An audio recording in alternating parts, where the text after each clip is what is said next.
सोलापूर विभागाकडून गेल्या काही दिवसांपासून विशेष मोहीम राबवली जात आहे. 26 एप्रिल ते 10 मे या कालावधीत तब्बल 148 अनधिकृत विक्रेत्यांवर रेल्वे प्रशासनाने कारवाई केली आहे. एकूण 1,33,00,000 रुपये दंड वसूल करण्यात आला. शिजवलेले अन्नपदार्थ, अनधिकृत ब्रँडच्या पाण्याच्या बाटल्या, पॅकबंद नाश्ता, शीतपेये आणि गरम कॅम्फर्समधून चहा, कॉफीची ट्रेन आणि स्टेशन परिसरात विक्री करताना आढळून आले. सोलापूर, वाडी, कलबुर्गी आणि कुर्डुवाडी रेल्वे स्थानकावर कारवाई झाली. मुख्य 70 अनधिकृत विक्रेत्यांवर गुन्हा दाखल करण्यात आला.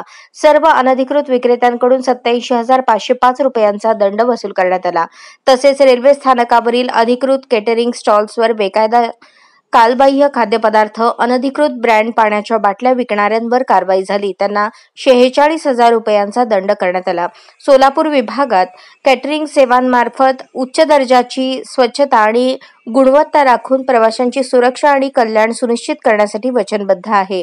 अनधिकृत विक्रीमुळे केवळ आरोग्यालाच धोका निर्माण होत नाही, तर प्रवाशांच्या एकूण प्रवासाच्या अनुभवाशी तडजोडही होते.